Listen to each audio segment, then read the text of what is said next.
They called him the man with the golden touch, the self-made millionaire, who turned every idea into profits. Matthew Harrington possessed everything a man could dream of: fame, fortune, and a dazzling trophy home. But beneath the polished exterior lay secrets: his pregnant wife, Olivia, and a hidden mistress, Sasha.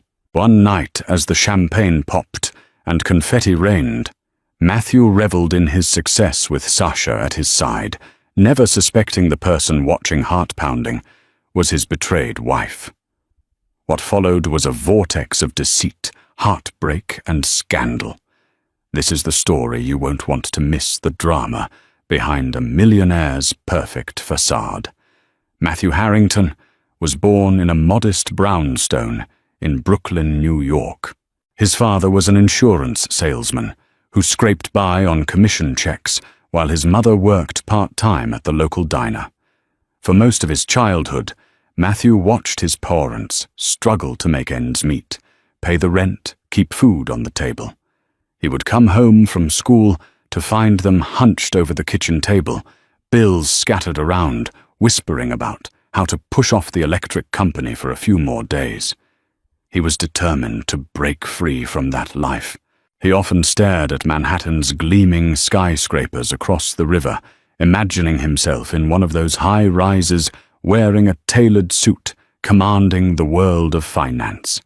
By the time he was in high school, Matthew was already investing small amounts of money in penny stocks, rummaging for tips on obscure internet forums. He quickly discovered that he had a natural flair for spotting undervalued prospects, capitalizing on the euphoria or fear of the market, and turning a quick profit. After graduation, he enrolled at the Wharton School of the University of Pennsylvania. He couldn't afford Harvard, but Wharton was no small feat. There, he expanded his network, befriending children of the nation's wealthiest families. He interned at Goldman Sachs, starved himself of sleep to impress the bigwigs, and soon garnered a reputation for shrewdness that far exceeded his age. It didn't take long for the world to notice. After completing his MBA, Matthew hopped from one hedge fund to another, leaving a blaze of profitable trades in his wake. At just 29, he started his own private equity firm, Harrington Ventures, which rapidly rose to prominence.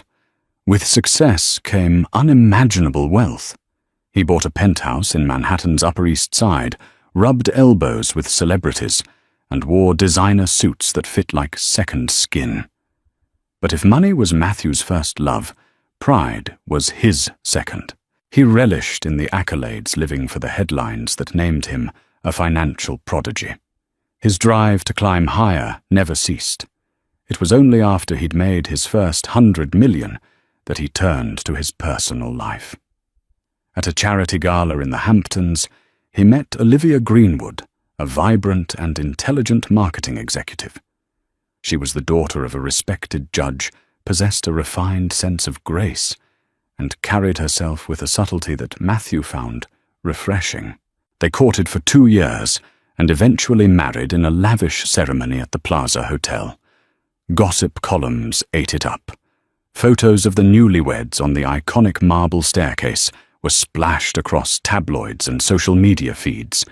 Everyone envied the power couple. Olivia was confident yet supportive, never overshadowing Matthew, but always offering a gentle guidance that cut through his sometimes blinding ambition. Friends whispered that if anyone could keep him grounded, it was Olivia. Yet behind the scenes, the pace of his business deals often overshadowed the marriage. Olivia craved closeness, quiet nights at home, the possibility of starting a family. Matthew, on the other hand, chased after the next big venture, the next rung on the ladder of success. He was away on business trips more often than not, returning with suitcases full of expensive gifts, but little in the way of real affection. Over time, cracks in their bond began to form. She tried to fix things through long phone calls and heartfelt texts, but distance only grew. It was during these months, when the flame in his marriage started sputtering, that Sasha Armand came into his life. She was a young fashion designer, an influencer with 1 million followers on Instagram, who exuded a kind of seductive confidence that made men and women alike turn to look. They first met at a runway show in Paris. Matthew was there finalizing an investment in a burgeoning fashion house. Sasha was seated front row, sashaying from after-party to after-party. She wasn't shy about her interest in him. Usually Matthew's wedding ring served as a shield against flirtations, but that night he felt vulnerable, subdued by the dimly lit Parisian ambiance and jazz music. Sasha's compliments, her unwavering gaze, and the gentle brush of her hand against his arm worked like a potent elixir. One glass of champagne led to another, culminating in a midnight rendezvous by the Seine River. It was a moment of weakness, a betrayal that would set the stage for cataclysmic events yet to come. Matthew told himself it was a one-time mistake, a fleeting spark while overseas. But Sasha was relentless. She texted him from every city she visited, sending him pictures in alluring dresses, accidentally hooking his interest further. With each new milestone or stressful business deal, Matthew found himself leaning on her brand of excitement, something that felt less complicated than Olivia's watchful eyes and quiet pleas for a normal life. Back home, Olivia was ecstatic one morning to discover she was pregnant. She had long wanted a child, imagining that would bring Matthew back to her. But as her happiness soared, she also sensed that something was off. Late-night calls from unknown numbers or suspicious text notifications flashed on Matthew's phone. He brushed them off as business emergencies or inconsequential acquaintances. Yet the pit in her stomach grew. She had no concrete evidence, just an overwhelming sense that her husband was slipping away. The tension simmered beneath the surface. Olivia was hesitant to confront him directly. She hoped that their baby would help repair the rift. Matthew, meanwhile, felt caught in a tangle of guilt, desire, and unstoppable ambition. So he poured his energies into a new venture, an ambitious global real estate fund that, if successful, would secure his name among the world's most prominent tycoons. It was precisely this new venture that became the catalyst for the celebration of a lifetime. Matthew planned a massive party at a swanky rooftop venue, the Conrad, New York downtown, overlooking the Hudson River. Executives, celebrities, and socialites received gilded invitations, promising an unforgettable evening of champagne toasts and highbrow entertainment. Sasha was invited as a special guest under the guise of a business associate and friend. Olivia, just starting to show her pregnancy, was initially left in the dark. She found out about the party from a business magazine article that praised Matthew's upcoming success bash. The journalist asked about the rumored VIP list, which included the up-and-coming designer Sasha Armand. With a sinking heart, Olivia confronted Matthew about the party. He feigned surprise. "Of course you're invited. I assumed you wouldn't want to be around so much noise in your condition." His eyes flickered with unease. Olivia wanted to believe it was genuine concern, but the mention of Sasha's name in the VIP list told her otherwise. With clenched teeth, she decided she would attend the party no matter what Matthew said. What followed would be a night that none of them would ever forget. In the weeks leading up to the event, Manhattan was abuzz with invitations, RSVPs, and speculation. The Conrad's rooftop was booked solid for 2 entire days, one for the setup, one for the party. A black and gold theme was chosen with gold confetti cannons to shoot glitter into the sky at midnight. The press was invited, ensuring that the pictures of Matthew's big night would be splattered across business columns and lifestyle sections the following day. The staff was briefed extensively. Special tables were assigned to high-profile guests. There would be a performance by a string quartet, followed by a surprise celebrity DJ that Sasha had recommended. A private VIP lounge was arranged for Matthew's closest circle, a small area protected by thick velvet curtains and guarded by 3 imposing security men in black suits. Olivia prepared her own dress, choosing a soft emerald green gown that accommodated her growing belly but showcased her natural grace. She visited her hairstylist, carefully selecting a subdued but elegant look that matched her sense of dignity. Though her heart felt like a swirling tempest, she maintained a calm facade. If I'm going to face whatever's behind this door, she thought I'm going to do it on my terms, looking like the confident partner I am. Meanwhile, Sasha reveled in her role. On Instagram, she flaunted a sneak peek of her shimmering gold dress, tailored by a famous designer. She posted cryptic captions hinting at a major announcement on the biggest night of my life. Her followers went into a frenzy, speculating whether she was launching a new fashion line or endorsing a global brand. Sasha indulged in the attention. She thrived on the knowledge that she was about to outshine all the other socialites at the party. Deep down, she found the secrecy thrilling, knowing that the night might catapult her own brand, especially if she was seen on the arm of Matthew Harrington. Matthew himself was a maelstrom of nerves and excitement. He had closed the final details of the real estate fund, securing billions in commitments from high-net-worth individuals, private equity groups, and even a quiet investment from the Rothschild family. Everything had to be perfect. He wanted to dazzle the press, impress the investors, and show the world that Matthew Harrington had reached a new pinnacle. In private guilt gnawed at him. He knew Sasha and Olivia would both be present. It was only a matter of time before their worlds collided, but a twisted sense of ego convinced him he could manage it all.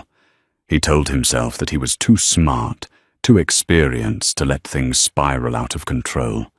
He had handled bigger crises at the negotiating table.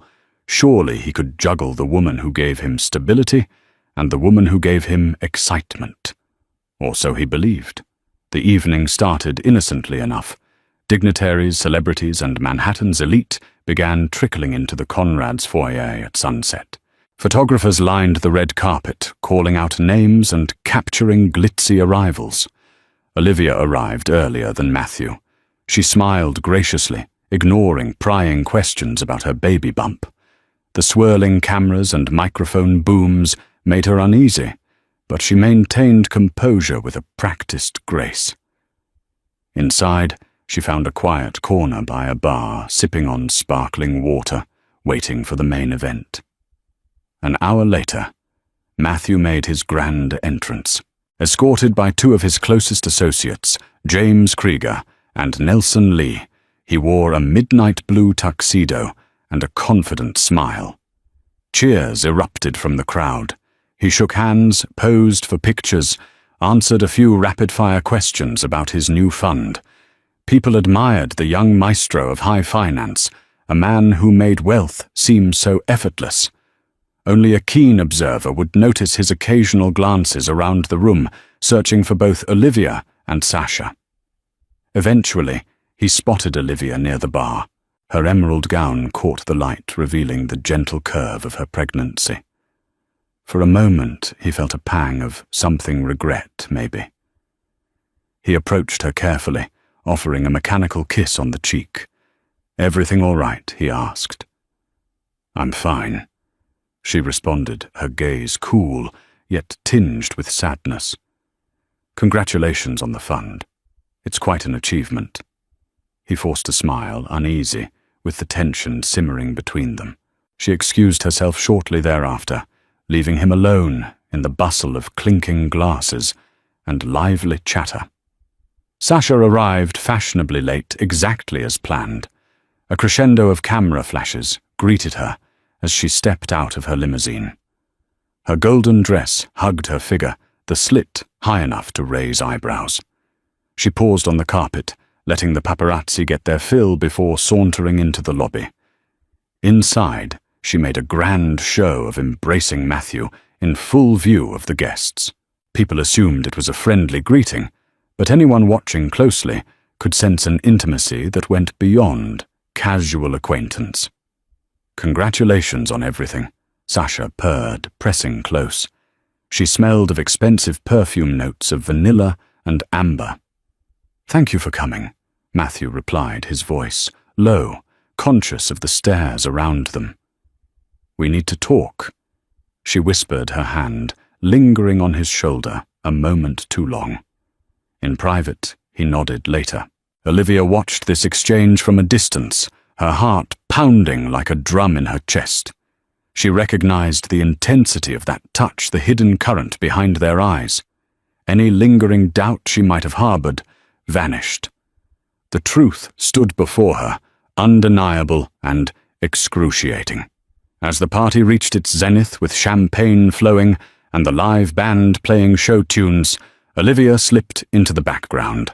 She walked along the perimeter of the rooftop, occasionally stopping at small clusters of guests, smiling politely, but mostly lost in her own thoughts. The cold night air clung to her skin, but she barely noticed. She needed a moment of clarity. The truth about Matthew and Sasha weighed on her like a leaden blanket. One of Olivia's old friends from college, Charlene DeWitt, approached, noting her preoccupation. "Liv, are you okay?" Charlene asked, her brow furrowed with concern. "I just need some fresh air," Olivia answered softly, forcing a half-smile. Charlene glanced over Olivia's shoulder, spotted Sasha laughing with a group of stylists, and quickly pieced together the scenario. Rumors had been swirling for months. Softly, Charlene touched Olivia's arm and whispered, "I'm here if you need me." "Thank you," Olivia replied, tears threatening to surface. She swallowed them back, determined not to break down in public. Meanwhile, Matthew escorted Sasha to the private VIP lounge. Thick curtains shielded them from prying eyes, but a handful of A-list investors and celebrities mingled inside. He introduced Sasha around, always emphasizing their professional collaboration in the fashion industry. She played the part, graciously shaking hands, making small talk about her upcoming line. Beneath the veneer, her fingertips grazed Matthew's arm in subtle acts of possession. Eventually they found a quieter corner next to an ornate floor lamp. Sasha glanced around, ensuring no one stood within earshot. "I missed you," she whispered, her eyes dark with longing. "Sasha, we can't do this here," Matthew responded, scanning the room. "Let's go somewhere else," then she insisted. Her voice carried a hint of defiance, as if daring him to deny her. "Just give me a few minutes to make my rounds. We'll meet on the balcony upstairs," he said, referencing a smaller, more secluded terrace. "Don't keep me waiting." She smiled, and with that she sauntered away, hips swaying in the golden dress. Unbeknownst to either of them, Olivia had quietly slipped into the lounge a few moments earlier, taking a seat behind a wide pillar. She overheard their exchange with growing dread and fury. Her worst fears were confirmed. Matthew and Sasha were romantically involved. She felt her stomach churn, worried about her unborn child. The ground felt unsteady, her life unraveling in plain sight. But a fire ignited in her eyes. She refused to let their betrayal go unchallenged. Steeling herself, Olivia decided to follow them and catch them red-handed, if that's what it took. She had to know the full extent of this affair. A short while later, Sasha stood on the small balcony that jutted out from the rooftop's north side. It was meant for staff breaks and emergency exits, not for lavish partying. The city lights sprawled in every direction, shimmering like 1,000 silent witnesses. The wind whipped around the building, tugging at Sasha's hair, sending a thrill through her at the prospect of what was about to happen. Matthew arrived, carefully closing the door behind him. He'd ducked away from a conversation with a prominent venture capitalist, feigning a phone call. As soon as he turned toward Sasha, she looped her arms around his neck and planted a kiss on his lips, bold, reckless, but oh so intoxicating.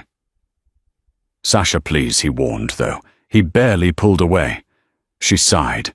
"We never get a moment alone. Your wife." "Don't bring her up," Matthew cut in, a flicker of guilt and anger crossing his face. "She's pregnant. It's complicated." Sasha's eyes narrowed. "And what about me? Am I just someone you keep on the sidelines?" "It's not that simple. Make it simple," she demanded, her voice tinged with frustration. "Tell me this isn't just a fling. Tell me you have actual plans for us." Matthew exhaled sharply. He thought about his unborn child, about the scandal that would erupt if this affair went public, about the love he once felt for Olivia. But the magnetic pull of Sasha made him weak. Before he could respond, a faint click of the door handle startled them. They turned to see Olivia standing there, the golden glow of the hallway lights silhouetting her figure. Her gaze was fixed on them, full of heartbreak and fury. Sasha stepped back, letting her arms fall away from Matthew. Time seemed to slow. The hum of the city below suddenly became deafening. For a moment, no one spoke. A silent trifecta of heartbreak, betrayal, and guilt hung in the cold night air. Then, Olivia finally broke the stillness. "So this is what you've been hiding," she said, her voice trembling, yet laced with steely resolve. "I suspected. But seeing it, it's different." Matthew struggled for words. "Olivia, this isn't what it looks like. It was a pathetic lie, and even he knew it." Sasha bristled at his words, not liking how he tried to downplay the moment. She lifted her chin defiantly, as if to say, "Yes, it is exactly what it looks like." Olivia ignored Sasha's expression and locked eyes with Matthew. "You have the nerve to celebrate your success while making a mockery of our marriage, and with me carrying your child." In that moment, Sasha stepped forward, her voice carefully measured. "Olivia, I'm sorry you had to find out this way. But Matthew and I don't speak to me." Olivia snapped, eyes blazing. She turned to Matthew, her voice dropping to a near whisper. "You know what this is going to do to us? To our family." Matthew's face went pale. He reached out to her, but she recoiled. The swirl of guilt, shock, and shame contorted his expression. "I never meant," he began, but words failed him. Olivia closed her eyes, steadied herself. "Matthew, I'm leaving this party. You can do as you please, but I won't stand here and watch you flaunt this affair in front of the whole city. I deserve better. Our child deserves better." Tears shimmering in her eyes, Olivia turned and left, letting the heavy door slam behind her. Sasha and Matthew stood in stunned silence. Outside, the city roared on, indifferent to the heartbreak unraveling above. Olivia walked briskly through the crowd, determined not to let anyone see her tears. The bright smiles, the clinking of glasses, the boisterous laughter, everything felt like a cruel tableau. Spotting Charlene by the main doors, Olivia tugged at her friend's arm. "I need to leave," Olivia whispered. Charlene saw the tears welling up, recognized the brokenness in her friend's voice. She didn't ask any questions. "Come on, my car's out front," she said gently. They made their way down the elevator and into the street. The paparazzi outside were too distracted by a minor celebrity's arrival to pay Olivia much attention. Charlene's driver opened the door, and Olivia slid into the back seat, her breath coming in ragged gasps. Charlene climbed in beside her, instructing the driver to take them to Olivia's penthouse. Once inside the car, Olivia let go. Tears spilled down her cheeks. She clutched her stomach, protective of the life growing inside her, even as her own life felt like it was shattering. "Charlene," she whispered. "He's with her Sasha." I saw them. Charlene reached out, holding Olivia's trembling hand. I had my suspicions, she admitted, her tone laced with sympathy. But I prayed it wasn't true. "Olivia, I'm so sorry." Olivia bowed her head. silent sobs racking her shoulders. She had tried so hard to maintain the dignity of her marriage, never imagining the ultimate betrayal would unfold in such a public, humiliating manner. Now she felt an avalanche of despair, crashing down, swirling with rage and heartbreak. Back at the rooftop, Matthew stood rooted in place for an agonizing minute, while Sasha stared at him in disbelief. "We'll go after her," she said, half taunting, half fearing the repercussions. Matthew shook his head, burying his face in his hands for a moment. He wanted to chase after Olivia to explain or apologize. Yet he also felt the pull of Sasha's presence, twisted logic, telling him it was too late to salvage the moment. Instead, he re-entered the lounge, picking up a half-finished glass of champagne that someone had left behind, downing it in one gulp. A wave of shame washed over him as he realized the magnitude of what had just happened. News of Olivia's abrupt departure quickly filtered through the party, though most guests weren't sure why. Some speculated she felt ill from the pregnancy. Others wondered if a sudden business call required her. But a few sharp-eyed onlookers, including a couple of gossip bloggers, sensed something more salacious afoot. Sasha, brimming with arrogance, and emboldened by the confrontation's outcome, made no attempt to hide her closeness to Matthew for the rest of the night. She clung to his side, the photographer's cameras, capturing every moment. Meanwhile, journalists from outlets like Business Insider and Vanity Fair smelled a story.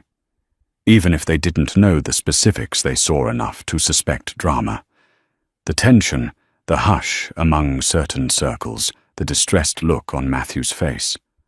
The night that was supposed to celebrate his greatest professional triumph now stood on the brink of scandal. By early morning, a storm of speculation hit social media. Photos leaked of Sasha, leaning in close to Matthew, the half-hug, half-kiss images. Shots of Olivia looking distraught as she hurried off the premises. Twitter threads and Instagram stories buzzed with rumors that the golden couple, Matthew and Olivia Harrington, were on the rocks, possibly due to a third party. Sasha's name trended briefly, adding to her influence of fame, though many criticized her as a homewrecker. In the penthouse, Olivia lay curled up in bed, tears long since dried. Exhaustion weighed heavily on her, but sleep had been elusive. She spent the night replaying the balcony scene, that final look in Matthew's eyes, the hush of the city winds. Every time she drifted off, nightmares jarred her awake visions of her child, asking why Daddy was never around, or the baby turning into a hollow-eyed figure that vanished whenever Matthew appeared. Charlene had stayed by her side, refusing to leave, until Olivia showed any semblance of stability. She made tea, fetched a warm blanket, even tried calling Matthew's phone to berate him, but it went straight to voicemail. "You need to see a doctor today," Liv Charlene insisted, her concern mounting for Olivia's physical health amidst the emotional trauma. By mid-morning, Olivia agreed. She showered dressed in loose clothing and took a car to see her obstetrician. She wanted to ensure her baby remained unharmed by the night's severe stress. In the waiting room, she glanced at the glossy magazines featuring Matthew on the covers, praising his business acumen. Her stomach churned at the sight. She turned them face down, unable to bear the irony. When her name was called, Olivia mustered a thin smile for the nurse. An ultrasound confirmed that the baby's heartbeat was strong. The doctor advised rest, no strenuous activities, and encouraged mental well-being. "Stress can take a toll," the doctor warned gently. "Lean on those who can support you." "Yes, thank you, Olivia," whispered, tears stinging her eyes. At least the baby was fine. That was the one good piece of news. Elsewhere in the city, Matthew woke up in a suite at the Four Seasons, having spent the night in solitude after leaving Sasha's side. He'd needed space, or so he claimed, though Sasha had tried to accompany him. 1,000 missed calls and text messages, cluttered his phone, some from business associates, others from reporters fishing for a statement, and a few from his own mother, Harriet Harrington, who had seen the headlines and demanded an explanation. He sat by the window half-dressed, reading the morning's articles. The tabloids were in a feeding frenzy, presenting half-truths and speculation. One blog claimed the Harrington marriage had been crumbling for months. Another alleged Sasha was pregnant too, an outright fabrication as far as Matthew knew. The scandal overshadowed his triumphant business deal, tarnishing what should have been the highlight of his career. Guilt and panic churned in his gut. He had gambled his marriage, his dignity, and possibly his future relationship with his child. What if Olivia left him for good? What if the investors lost confidence in his leadership, due to the moral failings laid bare in the cutthroat world of high finance? Personal scandals often spelled doom.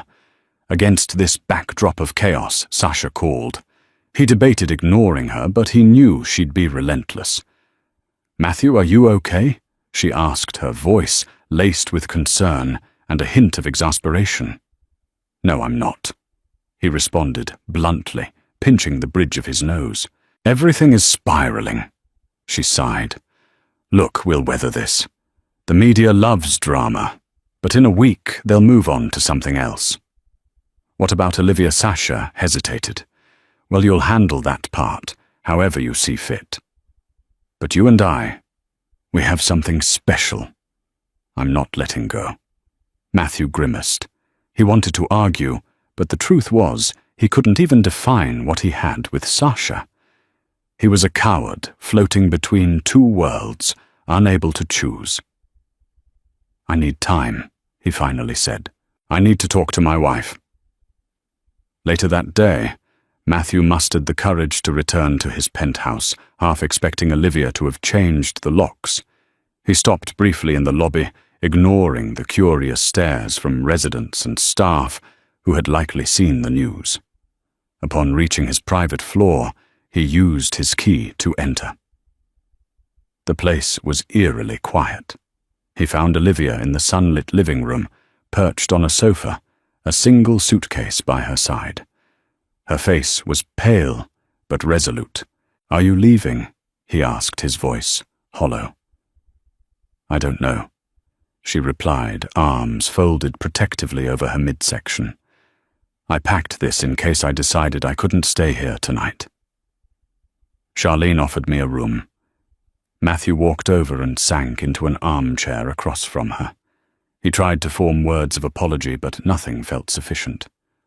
Finally he breathed, "I'm sorry. I messed up." Olivia's eyes flashed. "Messed up is an understatement. You humiliated me, Matthew. You paraded around with her while I was carrying your child. I never wanted to hurt you," he pleaded, voice cracking under the weight of remorse. Olivia inhaled deeply, tears threatening to spill. "What do you want from me now? You want me to stand by your side, smiling for the cameras while you continue this affair?" "No," Matthew said, his eyes brimming. I want to make this right. I want my family." Olivia shook her head, a bitter laugh escaping her lips. "You should have thought of that before." Silence swallowed the space between them. The clock on the wall ticked ominously. "You realize trust is broken, right?" Olivia said. "I can't just forget what I saw." "I know," he admitted. "I'll do whatever it takes. I'll cut off contact with Sasha." Olivia's gaze hardened. "Will you?" For a moment, Matthew hesitated, haunted by the memory of Sasha's allure. But then he saw Olivia's trembling shoulders, the tears glistening in her eyes, and felt an overwhelming sense of shame. "Yes," he said, though he sounded uncertain even to himself. Olivia pursed her lips, nodding slowly. "We'll need counseling. And I won't just pretend things are fine. This is going to be a long road, Matthew, and I'm not sure I can promise forgiveness. But for now, I'll stay. Because I want our child to have a chance at a normal life. But if you betray me again, "You won't have to say it," Matthew interrupted. "I understand." Olivia stood up, picking up her suitcase. Without another word, she moved down the hallway to the master bedroom. For now it seemed they had reached a fragile truce, a momentary standstill, in a war that had only begun to rage. In the following days, Matthew immersed himself in damage control. He gave a carefully worded statement to the press, claiming deep love and respect for my wife, and hinting that rumors of an affair were baseless. His PR team worked overtime, threatening tabloids with lawsuits, attempting to bury salacious headlines beneath press releases, lauding Harrington Ventures' new philanthropic endeavors. Sasha, however, was less cooperative. She posted cryptic Instagram stories about trusting the universe and never settling for less than you deserve. She uploaded a series of stunning selfies wearing outfits reminiscent of the party night fueling speculation that she was making a statement directed at Matthew or Olivia. Publications picked up on her cryptic notes and spun new angles. Is Sasha Armand the mistress behind the Harrington meltdown? At home, Olivia tried to maintain a sense of routine. She rose early, took prenatal vitamins, went to yoga classes for expectant mothers. She avoided social gatherings, aware that eyes would be on her, that whispers would follow. She felt relieved that her father, the judge, lived abroad most of the year. The scandal hadn't fully reached his ears yet. Her mother passed away years ago, was no longer around to see this heartbreak. Matthew, for his part, complied with Olivia's demands. He blocked Sasha's number, though she found ways to slip messages through. He changed his schedules to minimize travel. He asked Olivia to join him for dinner. Each night tried to reconnect by discussing baby names and future plans. But each time she looked at him, she saw the image of him embracing Sasha, the cold rooftop scene replaying in her mind. In therapy sessions, recommended by Olivia's close friend, who was a psychologist, they gingerly unpacked their emotions. The therapist, Dr. Morgan Beck, approached the situation methodically, letting each speak without interruption. Matthew admitted his ego, and restlessness led him astray. Olivia vented her anger, her profound sense of betrayal. Often the sessions ended with tears and a quiet ride home. Yet behind the scenes, Sasha was orchestrating her own plan. She felt betrayed by Matthew's withdrawal. He said he cared, but now he's ghosting me, she fumed to her assistant one day. She saw the possibility of using the scandal to propel herself further into the limelight.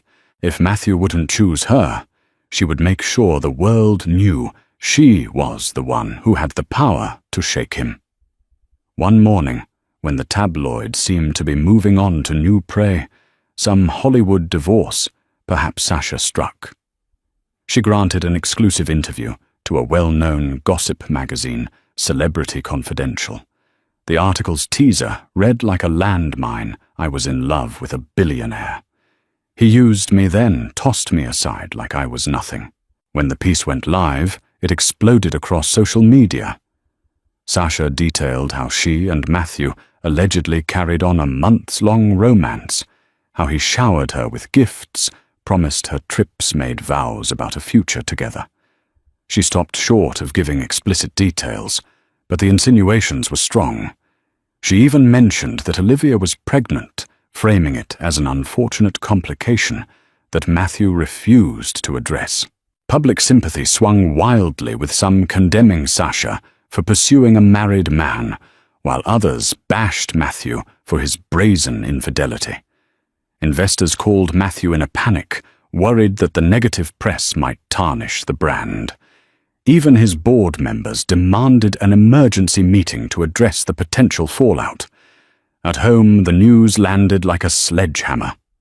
Olivia found the article first, texted the link to Matthew, who was in a meeting downtown. She typed just one message. What else is she going to reveal? Matthew cut short his meeting, rushing home to find Olivia trembling with rage. She's painting herself as the victim. And the worst part is There's enough truth in her words that nobody will believe your denials, Olivia said, voice icy. Matthew ran a hand through his hair, frustration etched on his face. I'll sue her for defamation.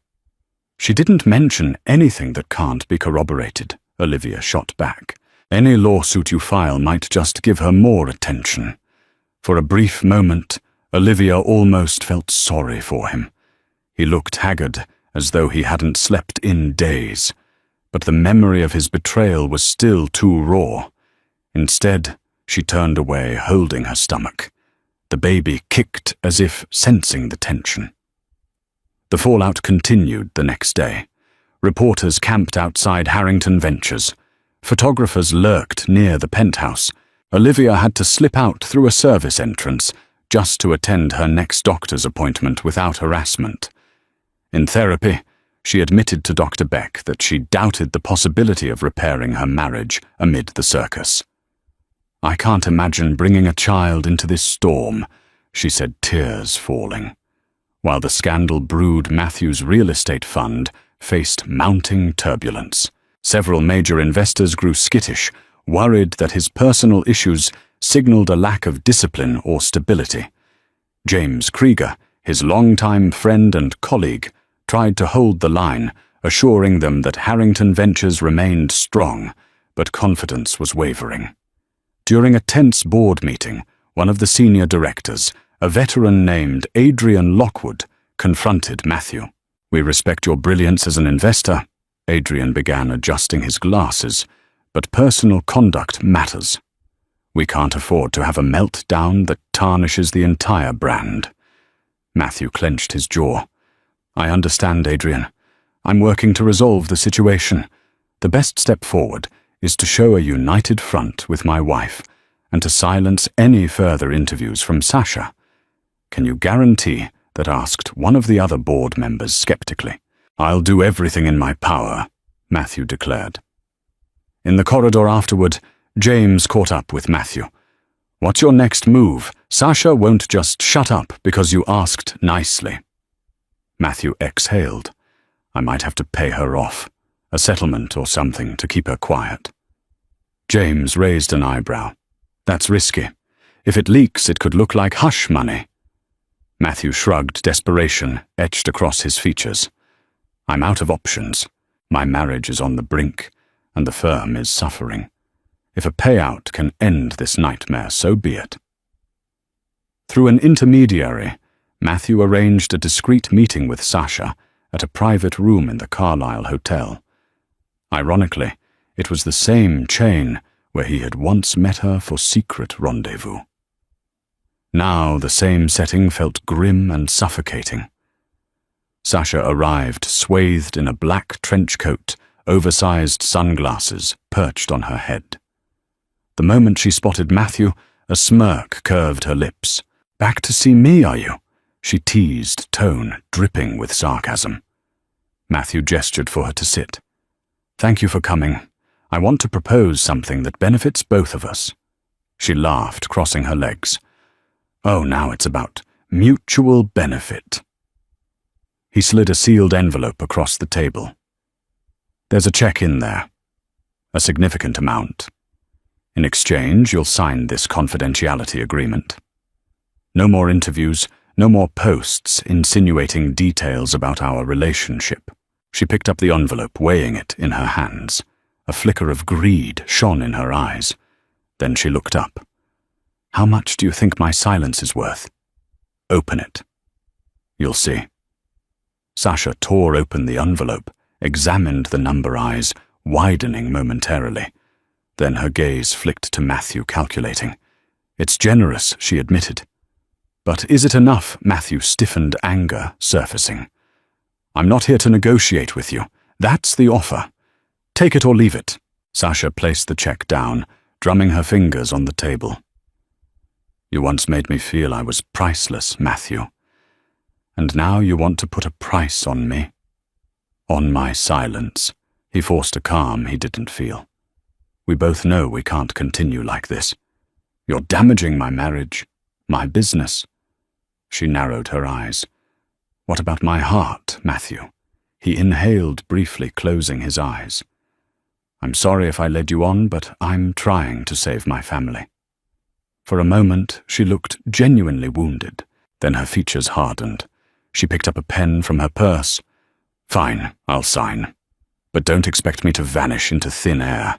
I have my own life to live, and if people ask questions, I won't lie." She scribbled her signature on the NDA, placed the check inside her coat pocket, and stood. Leaning forward, she whispered, "I hope you realize that one day your guilt is going to eat you alive." Then she turned and strode out, leaving behind the faintest trace of her perfume. Matthew exhaled relief, colliding with shame. He had effectively bought Sasha's silence, but at what cost to his own integrity? After the hush agreement was in place, the tabloid storm began to dissipate. Sasha refused further interviews, and her cryptic posts became more benign photos of beach vacations, new fashion designs, quotes about empowerment. The paparazzi found new targets. Harrington Ventures stabilized as key investors decided to ride out the scandal. In the weeks that followed, Matthew tried to mend things at home. He accompanied Olivia to her prenatal checkups. He rubbed her feet after long days. He even cooked dinner, albeit poorly on random nights, proclaiming it his new hobby. Olivia appreciated the efforts, but the emotional distance still felt vast. One evening, lying in bed, Matthew brought up the future. "Should we consider names for the baby?" Olivia turned to face him, arms folded over her growing belly. "I've thought about a few," she admitted, "but I'm not ready to finalize anything. We don't know if it's a boy or a girl yet." Matthew reached over gently, resting a hand on her stomach, feeling the baby kick. "I'm sorry, Olivia. Every day I wake up knowing how badly I messed up." She nodded, lips quivering. "I'm trying too. But it's like I see Sasha's face every time I look at you. It'll take time." He nodded, accepting the truth in her words. They lay there in the dimly lit room, the only sound the soft hum of the city outside. He wondered if they'd ever truly heal, or if this was just a lull before the storm would rage again. As her pregnancy progressed, Olivia's health required more rest. One night she experienced sharp pains and was rushed to the hospital. Terrified, Matthew dropped everything to be by her side, trembling as he waited in the corridor. Thankfully, the doctors were able to stabilize her. "Excessive stress," the obstetrician warned. "You need to keep her calm." Matthew realized with renewed urgency that any further upheaval could jeopardize both Olivia and the baby. He promised himself he would never contact Sasha again, no matter how strong the temptation or how lonely he felt. And for a while, it seemed to work. Olivia, relieved by Matthew's devotion, started to open up small incremental steps toward trusting him again. Then one fateful afternoon, an email arrived in Olivia's inbox. There was no subject line, just an attachment labeled Matthew's secret. Heart pounding, she opened it. Inside were a series of photos of Matthew and Sasha from their time in Paris, sitting at a cafe, entering a hotel, and one particularly damning shot of them holding hands along the Seine. A note accompanied the images. "You deserve to know everything your husband has been doing. Sincerely, a friend." Olivia's hands shook, tears spilling over. She had known about the affair, but seeing these intimate moments from months ago felt like another betrayal. She realized the affair had been going on for far longer than she'd initially thought, or at the very least, it had been more serious than just a fling at the rooftop. She confronted Matthew that same evening, thrusting the printouts in front of him. "What is this?" she demanded, voice quivering with rage. He stared, guilt flooding his features anew. "Olivia, that was from the beginning. It was before I realized how wrong it was." She laughed bitterly, tears in her eyes. So you're admitting you carried on with her multiple times in multiple cities while lying to my face? Matthew tried to explain to downplay the timeline, but each word only stoked Olivia's anger.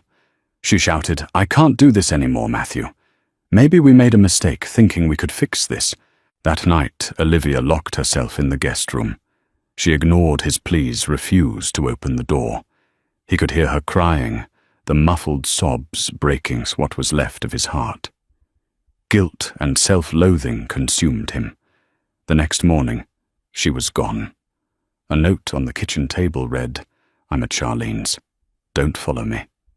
Days turned into weeks without contact. Olivia cut him off, entirely ignoring calls, texts, even a letter he tried to send. She visited her lawyers discussing options for separation, possibly divorce. The only reason she hesitated to file immediately was the baby she wanted a stable environment before making final decisions. Matthew spiraled. He lost focus at work, snapping at colleagues and stumbling through investor meetings. James Krieger stepped in, temporarily taking the lead on critical deals. Whispers circulated around Harrington. Ventures had their genius founder lost his edge. In a last-ditch effort, Matthew reached out to Harriet Harrington, his mother who lived in Connecticut. She was a fiercely protective woman, quick to scold him for his transgressions. "You've made your bed," Harriet said sternly over the phone, "and now you must lie in it. But I'll try to speak with Olivia. She needs to know you come from a family that believes in making amends, not running away." Harriet visited Olivia at Charlene's apartment unannounced. Charlene opened the door uncertain, but upon seeing Harriet's sincere expression, she let her inside. Olivia, surprised, greeted her mother-in-law awkwardly. They sat in the living room with Charlene in the background, ready to intervene if tensions rose. Harriet held Olivia's hand gently.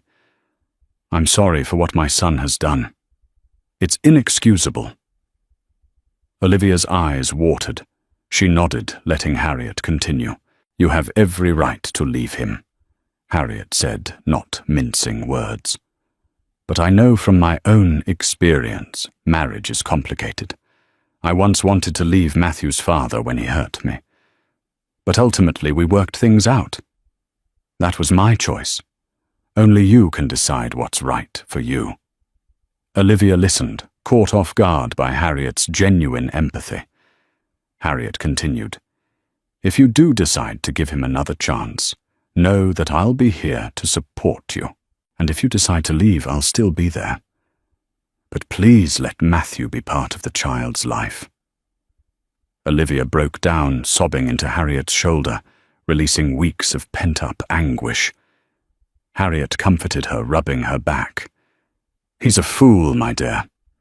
A fool who might spend the rest of his life regretting this if you decide he's beyond redemption." In the following days, Harriet facilitated a mediated conversation between Matthew and Olivia. They met at Harriet's quaint lake house in Connecticut, away from the city's prying eyes. Surrounded by nature's quiet calm, they sat on opposite sofas in the living room, Harriet and Charlene, standing by as moral supports.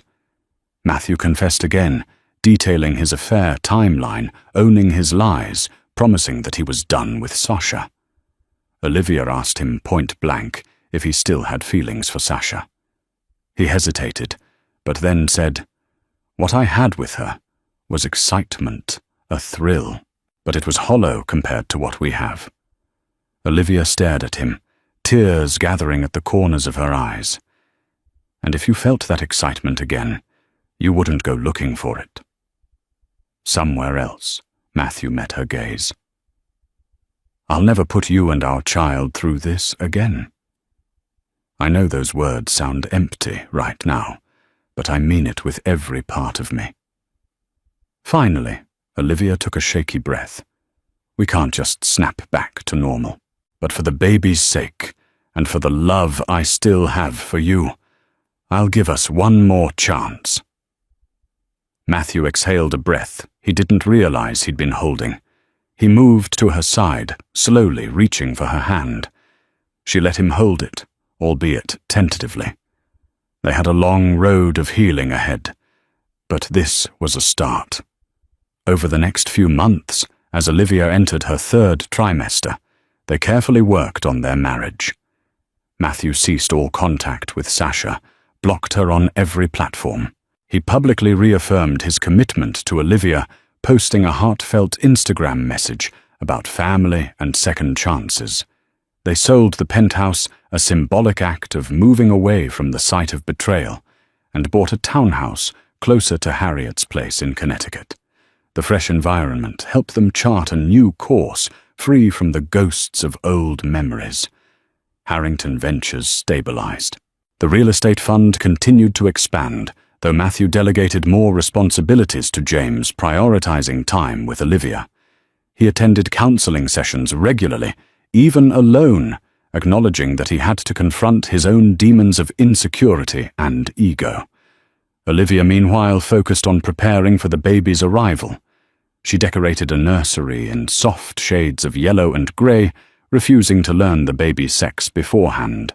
"I want something to look forward to, in a pure, unspoiled way," she told Matthew, who agreed wholeheartedly. Though they had their share of conflicts, Olivia's triggers remained sensitive, especially if Matthew came home late overall. The couple slowly rediscovered a semblance of mutual trust. At times, Olivia even allowed Matthew to cradle her belly and feel the baby's every kick, a tender intimacy that reminded them both of the precious bond they shared. One cool evening, as autumn leaves blew past their windows, Olivia felt the first contractions.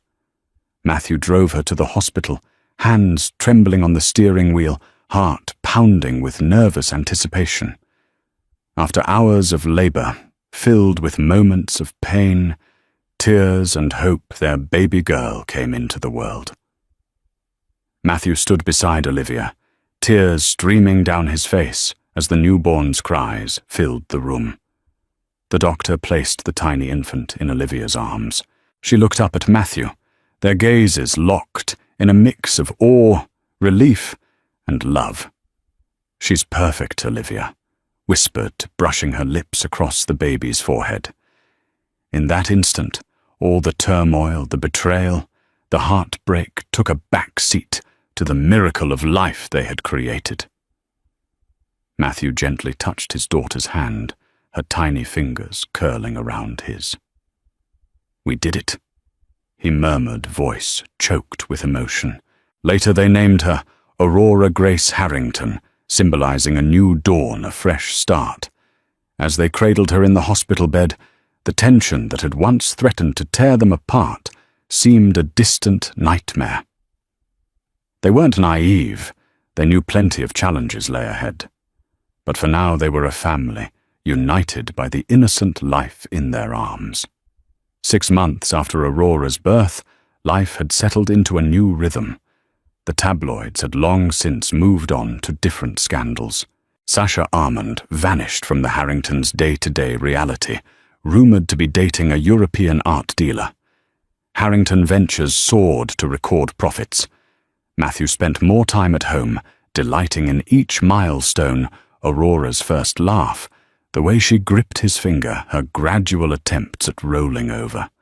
Olivia gradually forgave, though she would never forget. They continued therapy, acknowledging that trust needed consistent effort. Some nights after Aurora fell asleep, Matthew and Olivia would watch old home videos from their wedding or early married life, bittersweet reminders of what they once had and what they were now striving to reclaim. They promised each other that if conflict arose, they would talk it out instead of letting resentment fester. In the quiet hush of dawn, Matthew often woke to feed Aurora or change her diaper, letting Olivia rest. He'd hold his tiny daughter, her eyes curious and bright, whispering silent vows to be better, to be worthy of the love he almost lost. The journey to redemption was far from finished, but with each sunrise, he was grateful for the chance to be a father, a husband, and hopefully a better man. A single moment of betrayal almost destroyed Matthew Harrington's life. He learned the hard way that fame and fortune mean little when trust is lost, especially with the people who matter most. Through grueling therapy, unwavering resolve, and a newborn's pure love, Matthew and Olivia found a fragile yet hopeful path forward, determined to protect their marriage and provide their daughter Aurora with a loving home. Their story reminds us that no relationship is too big to fail nor too broken to heal if both parties are truly committed to change.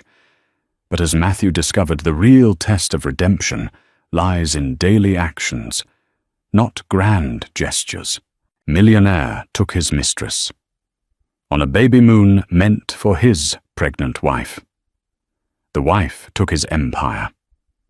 Instead, they say some secrets are too ugly to stay hidden, and for millionaire businessman Marcus Donovan, that secret was about to explode in the middle of a picture-perfect life with his pregnant wife. Eleanor rumors started swirling. Another woman. Juliana was seen on a luxurious baby moon trip in the Mediterranean. But it was no innocent coincidence. That trip had been planned for Eleanor. If only she knew how her world was about to change forever, or how she would rise like a phoenix from the ashes of betrayal to snatch the empire that Marcus believed was his alone. This is a twisted tale of karma's grand design. From the outside looking in, Marcus Donovan appeared to have every advantage. Born into a modest but loving family in the suburbs of Baltimore, he was raised by two hard-working parents who always pushed him to chase his dreams. His father, Gregory Donovan, labored at a local construction firm, while his mother, Martha Donovan, balanced two jobs as a part-time librarian and a seamstress. Despite their limited means, they poured every last drop of their energy into their only child's future. Marcus grew up witnessing their relentless dedication to forging a better life, and it shaped him into a man determined to succeed, no matter the cost. By the time he was in college at the University of Pennsylvania, majoring in business administration, Marcus was already known for his unmatched ambition. He interned at Anderson & Crowley, a well-regarded investment firm, where he had a knack for impressing powerful executives. They saw him not just as a bright mind, but as someone who could influence others with his charm. He had a disarming smile, a smooth voice, and a razor-sharp intellect. Everyone predicted his meteoric rise. It felt inevitable. It was during a university networking event that he met Eleanor Taylor, a graduate student in art history who was volunteering for the fundraiser.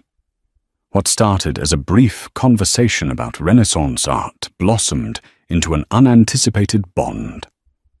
Eleanor's kind, unassuming spirit and genuine curiosity about life and culture captivated Marcus in ways he never experienced before. She came from a quiet, artistic family. Her mother, Lucinda Taylor, was a painter, and her father, Robert Taylor, taught music at a conservatory. Unlike Marcus's intense drive for business success, Eleanor dreamed of opening a small gallery to showcase her mother's and other emerging artists' work. Although their pursuits were seemingly dissimilar, the synergy between them was magnetic. Marcus loved that Eleanor's perspective gave him a refuge from the relentless hustle of his business environment. She, in turn, admired his ambition and believed in his potential to do great things. He gave her the confidence to dream bigger. She gave him the humility to remember that riches went far beyond what sat in a bank account. For a while, the relationship was pure bliss. Late-night study sessions, peppered with stolen kisses in the university library, romantic walks through Philadelphia's cobblestone streets, and unwavering support in each other's endeavors. Even as Marcus was pulled deeper into the world of high-stakes finance, he managed to carve out time for Eleanor. He promised her a future that glowed with love and adventure. "I'll give you the world," he would say, sealing it with a spontaneous weekend trip to some quaint bed and breakfast. Eleanor, an idealist at heart, believed in his vow wholeheartedly. When he proposed getting down on one knee in front of 100 flickering candles at her favorite local art gallery, she couldn't say yes fast enough. Their wedding in upstate New York was attended by family close friends and a smattering of powerful business connections that Marcus had made. It seemed like the start of a dream that would only grow more vibrant with time. But with the passage of years, the dream changed shape.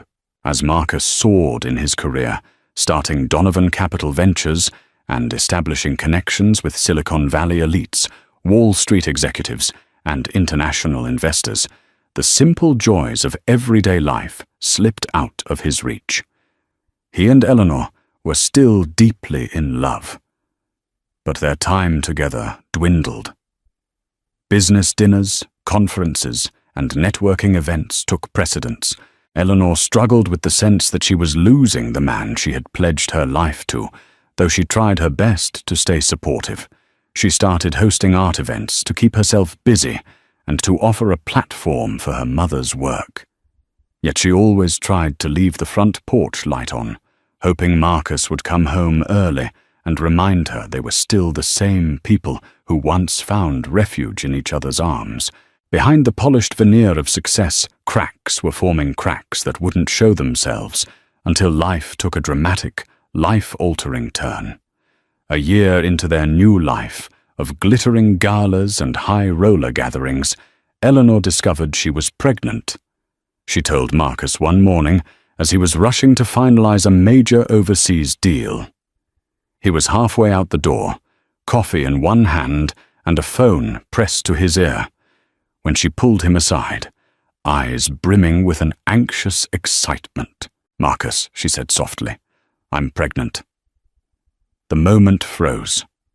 The phone call, the multi-million-dollar contract, waiting the business world swirling around him, it all faded. In that second, it was just him, Eleanor, and the promise of new life. He lifted her into his arms, tears of joy reflecting in both of their eyes. For the first time in a long time, the tension of business deals, deadlines, and responsibilities melted away. Life felt simple and hopeful again. Eleanor was 3 months pregnant when they decided to host a celebratory dinner at an upscale restaurant called the Redwood Lounge in Manhattan. They reserved a private room and invited their closest circle of friends and family, Marcus's parents. Gregory and Martha were there, beaming with pride. Eleanor's parents, Lucinda and Robert, were equally ecstatic. Champagne flowed, though Eleanor stuck to her sparkling grape juice. Amid toasts and laughter, Marcus promised again he would step back from the intensity of his schedule and be there for his growing family. He asked everyone to raise a glass and said, "To our unborn child and to the bright future we'll share." A wave of applause and cheers filled the room. In the weeks that followed, life felt like it was returning to that earlier state of bliss. Marcus took Eleanor to her doctor's appointments. He'd spend Saturdays helping her organize the spare room in their penthouse into a nursery. He even started thinking about a baby moon, a pre-birth vacation for them to unwind and connect before the baby arrived. Eleanor's face lit up when he proposed 2 weeks in the south of France. It was a grand romantic gesture that made her hopeful they were truly turning a corner. But the closer they got to finalizing the trip dates, the more frequently those old habits crept in. Marcus would be called away on urgent business, or else he'd lock himself in his home office for hours glued to conference calls with Hong Kong investors. His free time evaporated again. Eleanor worried that if this was the pattern before the baby even arrived, how would he adjust once a newborn demanded all their attention and energy? Nonetheless, she kept faith. She knew business deals could be unpredictable, especially when millions of dollars were at stake. She rationalized, "He's doing this for us. He wants to secure our future." He'll be there when it matters most. It was a mantra she repeated each night, even as she felt the creeping loneliness that threatened to overshadow what should have been the happiest time of her life. Marcus, on the other hand, juggled overwhelming stress from multiple fronts. Donovan Capital Ventures was in a prime expansion phase, and missing crucial deals could mean losing the momentum he'd built over a decade. He justified each missed doctor's appointment and each cancelled dinner by telling himself that once the deals were sealed, he'd have the money and reputation to provide a life of comfort, no luxury for Eleanor and their child. So he pushed on day after day, fueling himself with ambition and adrenaline, hardly noticing that he was accelerating toward a moral precipice. As Donovan Capital Ventures expanded, Marcus came into contact with an even wider circle of corporate bigwigs, international deal-makers and socialites. One such acquaintance was Lawrence Chen, an influential tech magnate who had a flair for elaborate parties. Through Lawrence, Marcus found himself invited to exclusive yacht soirees on the Mediterranean high-stakes poker nights in Macau and lavish ski trips in the Swiss Alps. All these gatherings promised not only entertainment, but also a direct line to the world's wealthiest decision-makers. It was at one of Lawrence's high-profile events that Marcus first encountered Giuliana Moretti. She was an Italian-Brazilian heiress with a well-known family name, rumored to be an aspiring fashion designer, tall and poised with a graceful yet predatory air. She was the kind of woman who seemed to float through a room, drawing every eye. Her conversation was as sharp as her appearance. She'd spent her youth studying in the finest boarding schools in Europe, and she spoke 4 languages fluently. She seemed genuinely intrigued by Marcus's success story, or at least that's how she presented herself. He first noticed her at a New York charity gala, swirling her champagne and laughing with a group of media moguls. Their eyes locked, and for a brief moment, Marcus felt that old spark of curiosity. She was mesmerizing in a way that was impossible to ignore. After a polite introduction, they engaged in small talk about the charity's mission.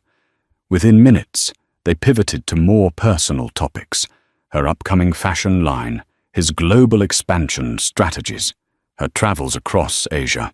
Giuliana lavished him with compliments that flattered not just his ego, but the deeper part of him that felt underappreciated and overstretched. She seemed to understand the pressures he was under, empathizing with the burden of steering a multi-million-dollar enterprise. Although he told himself it was harmless, Marcus began inviting Giuliana to smaller get-togethers with key investors. He valued her social acumen and thought she could help lubricate business discussions with her grace and wit. One dinner turned into another. Soon casual texts about upcoming events drifted into more personal territory. Giuliana was skilled at emotional lure, often sending messages late at night when Marcus's defenses were down. "I'm thinking of you. Hope you're getting some rest." Or, "You looked so stressed today. Remember to take care of yourself." Her words ignited a feeling of being seen and validated in a way he hadn't felt for months.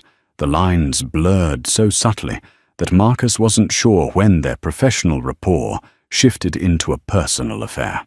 Perhaps it was the night they attended an after-party in Monaco, where the champagne never stopped flowing, the music pulsed till dawn, and everyone else seemed consumed by their own indulgences. In a moment of disoriented excitement, Marcus found himself alone on a balcony with Giuliana.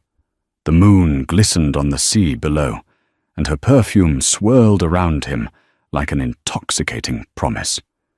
Before he fully comprehended, they were locked in a passionate kiss. The guilt that followed was profound, yet not enough to halt what they had begun. He told himself it was a one-time slip. However, the affair continued clandestine, but thrilling, fueling him with a sense of danger and novelty that overshadowed the moral voice within. Each time he returned home to Eleanor, who was by then visibly pregnant and glowing with maternal radiance, he felt a dual wave of shame and heartbreak. He still loved Eleanor, or so he claimed, yet he couldn't shake the magnetism of Juliana, the adrenaline rush of their secret. Despite these pangs of conscience, he rationalized that it was his life too. He'd worked endlessly for success, so he had earned an escape from the daily grind. He believed that as long as Eleanor never found out, no harm was done. After all, he was still providing for his wife and child. He still intended to keep his promise of giving them everything, but in the hidden corners of his mind, even he couldn't ignore the flicker of trepidation.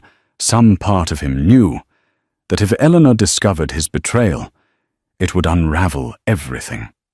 By the 7th month of Eleanor's pregnancy, her doctor recommended a period of rest and relaxation.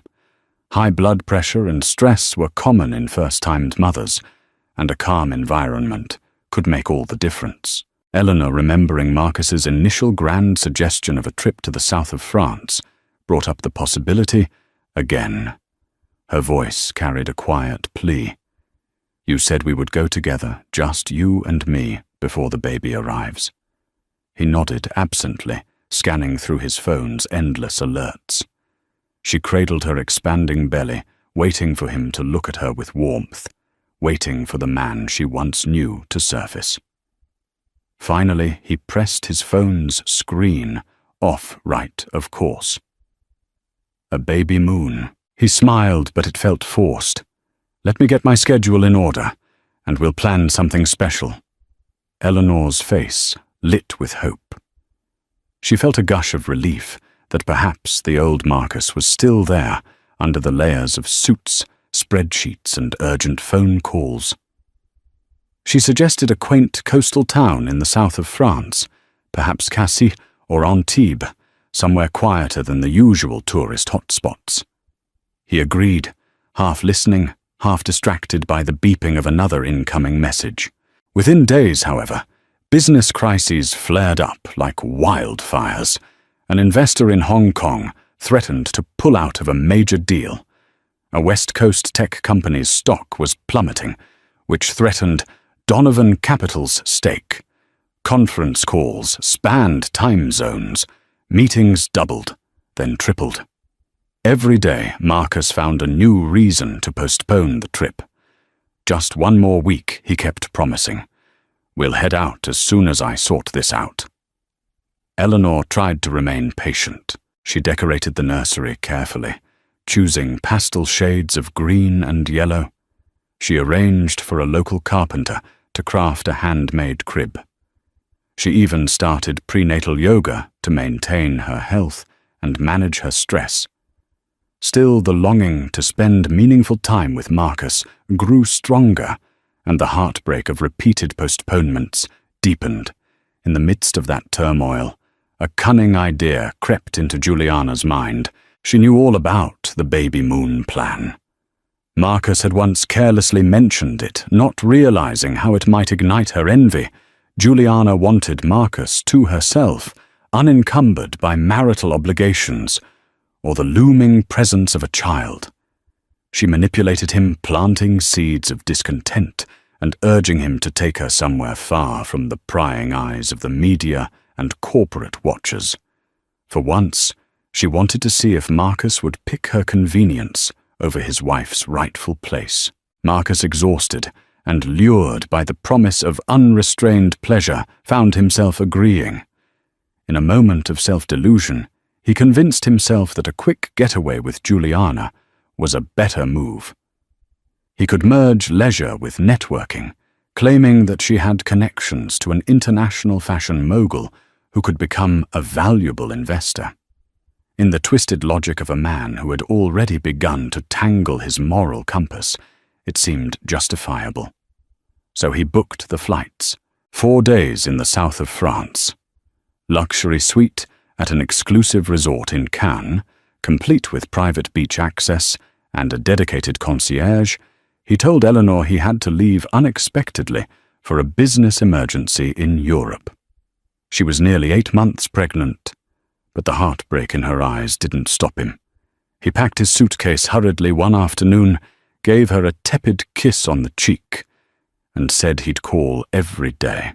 As Marcus and Juliana soared across the Atlantic, Eleanor was left alone in the penthouse, the baby moon brochures still on the kitchen counter, mocking the dream that was never realized. She felt a swelling ache in her chest, part anxiety, part suspicion. Although she wanted to believe him, cracks in her trust had begun to form.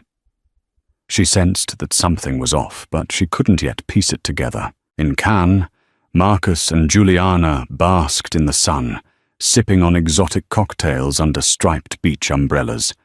They indulged in gourmet meals, danced late into the night, and posted snippets of their lavish escapade on social media, albeit carefully curated, to avoid revealing each other's identities. Too blatantly, Marcus's official story was that this was a critical investor meeting. But in a world as interconnected as theirs, secrets can slip through the cracks faster than a wave receding on the shore. A paparazzo named Henri Lambert was trailing various celebrities that weekend. He was known for sniffing out the hidden corners where Europe's rich and famous frolicked away from public view. While scanning the beach for a rumored Hollywood couple, he stumbled upon Marcus Donovan and Juliana Moretti instead. At first, he couldn't believe his luck. Marcus Donovan was a rising star in the finance world, rumored to be squeaky clean and happily married. Yet here he was, comfortably entwined with a woman who was definitely not his pregnant wife. Henry snapped a flurry of photos, the two of them sipping wine on a balcony, Juliana leaning in to whisper in Marcus's ear a playful kiss on the cheek. None of it left any plausible deniability. Henry knew he had gold in his camera, a scandal involving a high-profile millionaire about to become a father. Tabloid heaven. He quickly sold the photos to a gossip website known as the Gold Coast Insider. Within hours, the pictures went viral. Social media platforms lit up with speculation. Who is this mystery woman? Where is his wife? The images were accompanied by headlines dripping with condemnation. Marcus Donovan's secret. Baby moon with Mistress finance, mogul in a scandalous affair. Even mainstream news sites picked up the rumor mill Eleanor was home in New York, nursing an aching back and reading baby blogs when her phone buzzed non-stop. She opened one message to find a link from an old college friend. "Elle, please, tell me this isn't real." Followed by the incriminating photos. For a heartbeat, she felt like the ground caved in beneath her. The images showed Marcus in an unmistakably intimate pose with a glamorous brunette. Shock turned to devastation, then to rising anger. Betrayal scorched through her veins. She slumped on the living room couch, tears falling silently as she clutched her pregnancy bump. How could he do this to her, to them? Her phone calls to Marcus went unanswered. She tried texting him, but the messages remained unread. In a panic, she called her mother, Lucinda, who arrived within the hour, enveloping Eleanor in a maternal hug that momentarily soothed her shattered heart. Yet not even a mother's love could fully dull the sting of this calamity. The headlines were everywhere, and the story was unstoppable. When Marcus finally saw the tabloid news panic set in, he tried to contact his public relations team to mitigate the scandal, but the damage was already colossal. Investors started asking questions. His phone rang incessantly with messages from business partners, furious that this personal fiasco might tarnish their brand associations. Most of all, though, he dreaded hearing from Eleanor. He was 1,000 miles away, physically and emotionally, with no immediate plan to rectify the devastation he'd unleashed. Juliana, on the other hand, feigned worry, but secretly relished the storm. In her mind, this was an opportunity to force Marcus's hand. If his marriage was irrevocably damaged, he might choose her.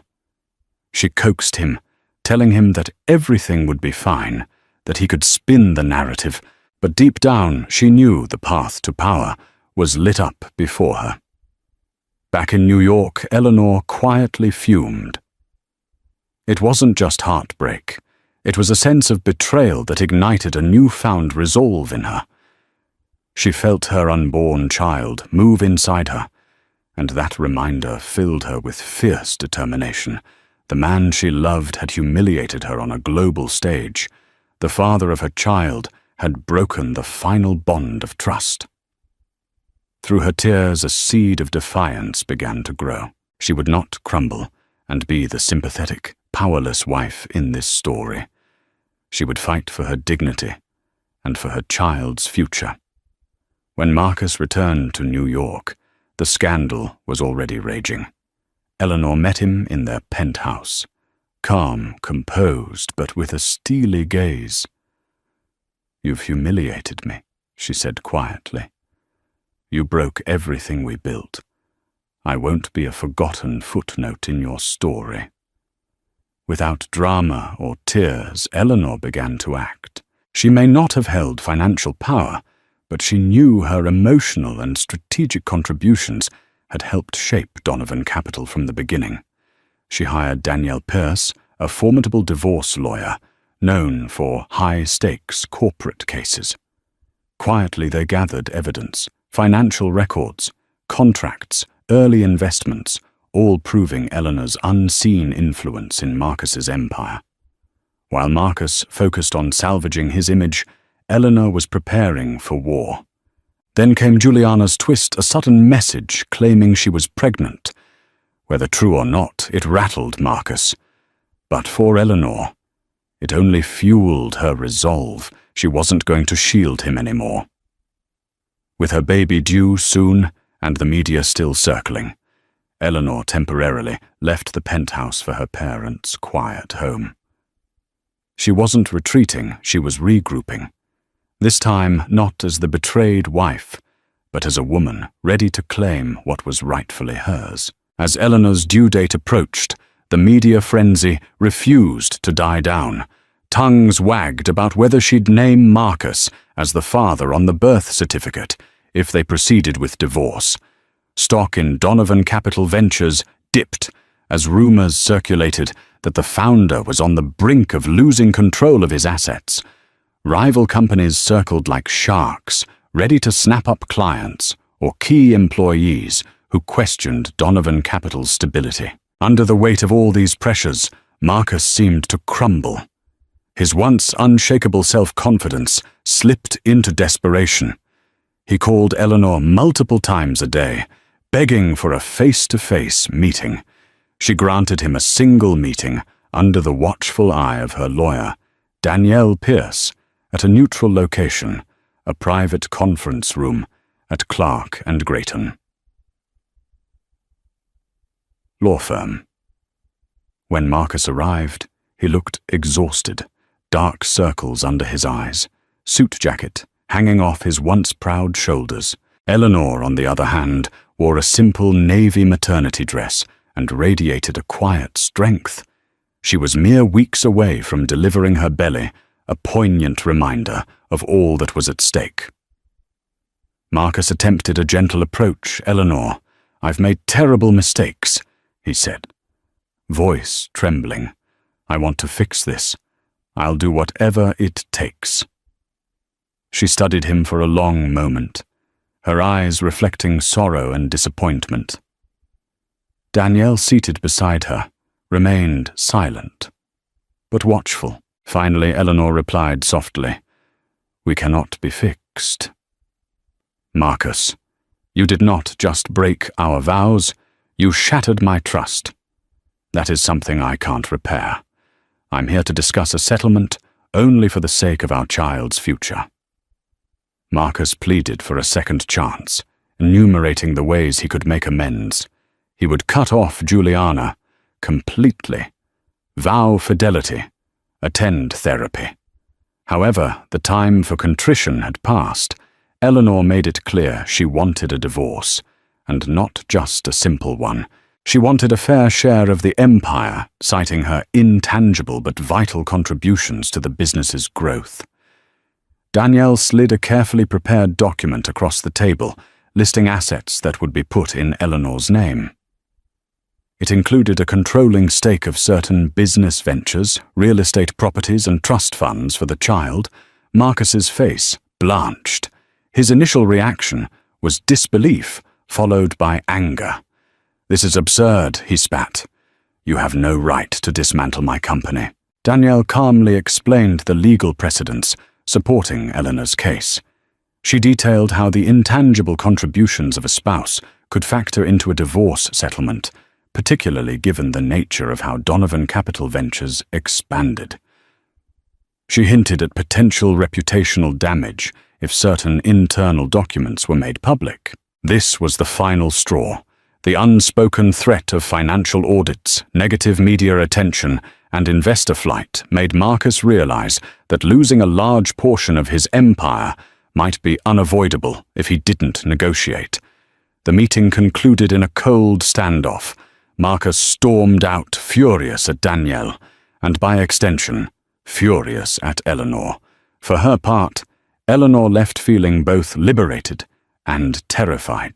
She was stepping into an unknown future, but at least she was no longer treading water in the whirlpool of Marcus's transgressions.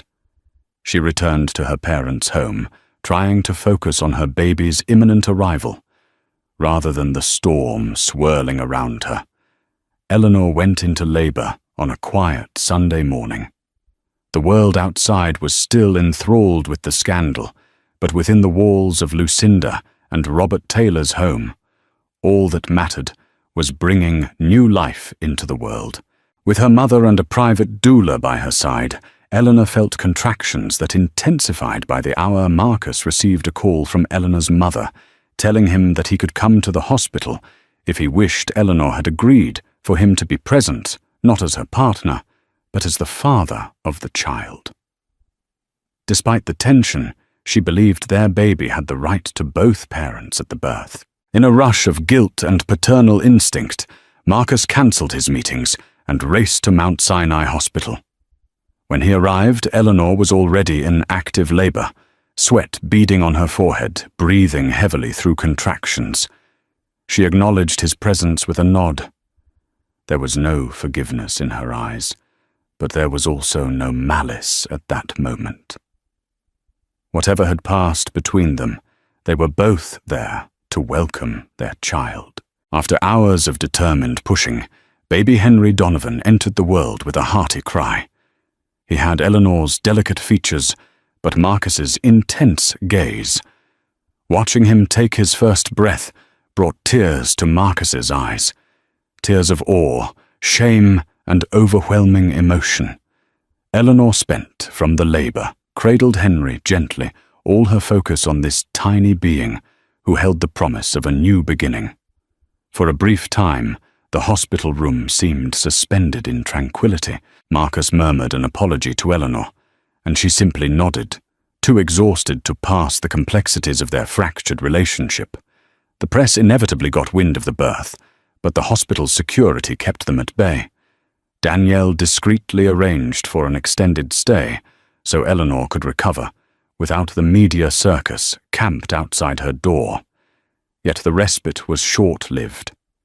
Once Henry was born, the details of the divorce settlement took on a new urgency. Even as he marveled at his newborn son, Marcus was bombarded by calls from his lawyers urging him to avoid signing away the empire. He faced a decision: risk a protracted legal battle that could drag on for years and wreak havoc on his business reputation, or meet Eleanor's demands for a settlement that would permanently alter his fortune. During one of Eleanor's quieter moments in the hospital, Marcus approached her. "I don't want to fight you in court. Our child shouldn't grow up watching us tear each other apart." Eleanor studied him, her expression neutral. She too didn't want a prolonged battle, especially with Henry's future to consider.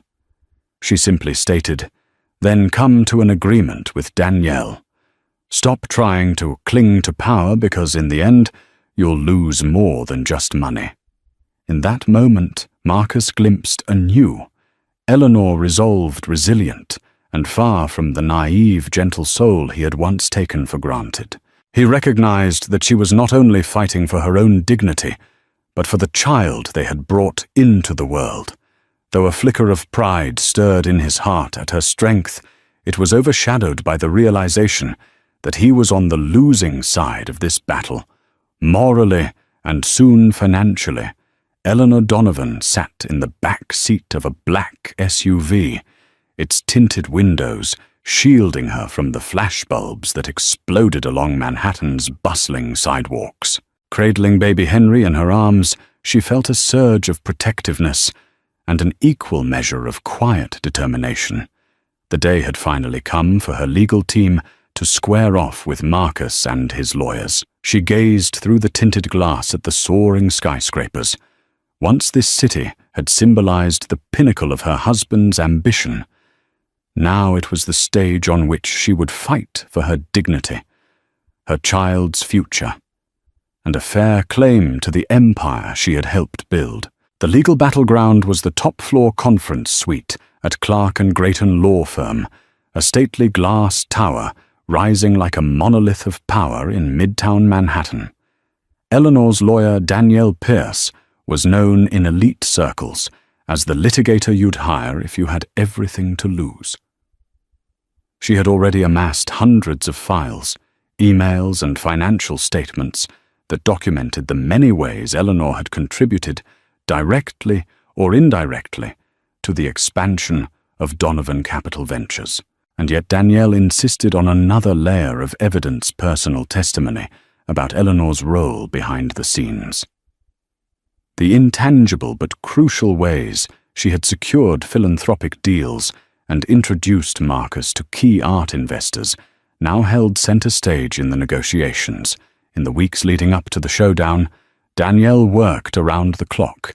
She had enlisted the help of forensic accountants to comb through Donovan Capital's labyrinthine web of offshore companies and shell subsidiaries. Every questionable transaction that might hint at hidden funds or deliberate concealments was highlighted and sorted into neat binders. There were also frantic late-night calls with potential witnesses like the couple's longtime financial advisor, Richard Albright, who'd confided how Eleanor's early inheritance had covered some of Marcus's high-risk investments. Eleanor had never bragged about that early contribution. She had believed in her husband wholeheartedly and wanted to see his dreams come true. Now that goodwill became proof of her rightful claim. Meanwhile, Marcus's legal team was scrambling to protect him. They were led by a seasoned corporate attorney named Vivian Hill, known for her no-nonsense style and an unflinching loyalty to wealthy executives. Vivian's approach was simple: attack, discredit, and minimize Eleanor's role. She intended to lean on the couple's prenuptial agreement, a document that on paper seemed to limit Eleanor's share should the marriage dissolve. But as Danielle Pierce liked to remind people in such high-stakes divorces, no prenup is bulletproof when moral turpitude and undisclosed assets come into play. Eleanor didn't attend the initial round of negotiations. Holding a newborn in a stuffy boardroom filled with adversaries was the last thing she wanted. Instead, she stayed in the comfort of her Brooklyn townhouse, nursing Henry, while Danielle and her associate Martin Feldman headed the talks. But the moment Danielle walked through those heavy glass doors, the tension was palpable. On one side of the long mahogany table, Marcus Donovan sat stiff-backed arms, folded protectively over his chest. His once impeccable confidence was fraying at the edges. Dark circles beneath his eyes hinted at nights lost to worry. The CFO of Donovan Capital, Daniel Redwood, a private confidant to Marcus for years, sat beside him in a pinstriped suit, methodically tapping a pen against a legal pad. Redwood's face gave nothing away, but the deeper lines on his brow suggested he knew exactly how precarious Marcus's position had become. Across from them was Danielle, impeccably dressed in a charcoal grey suit that seemed tailored to exude power. Her eyes flicked over the group in a cool, assessing glance, zeroing in on Marcus. "You did this to yourself, buddy," she seemed to say. Without uttering a word, Vivian Hill cleared her throat and began. "My client is prepared to offer a sizable monetary settlement," she said, handing out typed sheets. "We respect Mrs. Donovan's contributions, but we believe the prenuptial agreement stands." Danielle allowed herself a small, knowing smile. She flipped through the pages without so much as a pause, and then calmly placed them on the table. "My client seeks more than a one-time payout. She seeks ongoing support for the child. Yes, but also recognition of the intangible support she gave to Donovan Capital. We have itemized evidence, emails, schedules, financial entries, showing how Mrs. Donovan facilitated multiple investor introductions and philanthropic partnerships that led to direct profitability for Donovan Capital." Vivian bristled but maintained her composure. "We dispute the scope of those contributions." Danielle's eyes narrowed. "Perhaps we should discuss the early loan from Mrs. Donovan's inheritance, which helped your client secure the original office space and cover those initial margin calls during Donovan Capital's first expansion phase. I believe the figure was..." She checked a document, $250,000, hardly pocket change. "We also have Mr. Richard Albright, the couple's longtime financial advisor, ready to testify that Mrs. Donovan's involvement was fundamental to the firm's survival in its infancy." Marcus's expression darkened. He had hoped that early personal loan would remain a forgotten piece of ancient history, but Danielle was resurrecting every skeleton buried in Donovan Capital's closet. Even as the negotiations grew heated, an unspoken spectre hovered over the table. Juliana Moretti, the mistress whose presence had triggered the avalanche of scandal. Though physically absent from the boardroom, her impact was undeniable. Gossip rags still speculated about her rumored pregnancy. Investors quietly mulled whether Donovan Capital was hemorrhaging funds to appease her. And in hushed conversations, people wondered if Juliana might sell her story to a tell-all publication. As if on cue, Marcus's phone buzzed noisily, cutting through the tense silence. He glanced at it and his jaw tightened. Danielle raised an eyebrow. Vivian slammed a folder shut, irate at the interruption. "We need a moment," Vivian announced, escorting Marcus into an adjacent private lounge. Inside the lounge, Marcus exhaled heavily. He stared at the text from Juliana. "We have unfinished business. If you don't meet me tonight, I'll go public." It was a threat she'd lobbed before, but in the heat of divorce negotiations, the stakes were higher than ever. "Is it her?" Vivian asked, arms crossed. "Yeah," Marcus muttered, rubbing his temples. "She's threatening to spill everything if I don't." Vivian cut him off, voice low with frustration. "We don't have time for this. We're already negotiating from a position of weakness. Danielle Pierce has evidence that could shred your reputation if it goes to trial. If Juliana also goes to the media, it's over. You'll lose what little leverage you have left." Marcus felt a swell of anger mingle with defeat. He wanted to lash out, to break something, to be rid of Juliana and her manipulations. But he was caught trapped by the consequences of his own betrayal. "What do I do?" he asked, almost whispering. "Handle it," Vivian said sharply. "Shut her down. Get her to sign an NDA. Throw money at her if you must. But do not let her sabotage these negotiations." When they returned to the conference room, Danielle and Martin were exchanging quiet words. Danielle looked up, assessing Marcus's grim expression. She could guess Juliana had just made her presence known again. Good, Danielle thought. Let him squirm. It only strengthened her side of the table. The negotiations resumed, and over the course of the next 3 hours the atmosphere grew even heavier. Danielle meticulously dissected Donovan Capital's structure, pointing to subsidiary after subsidiary that had flourished because of philanthropic connections forged by Eleanor. She cited philanthropic galas, where Eleanor had introduced Marcus to major art patrons like Penelope Carnegie, who later became a silent investor. She had emails confirming Eleanor's role in persuading a West Coast museum patron to place $1 million trust with Donovan Capital.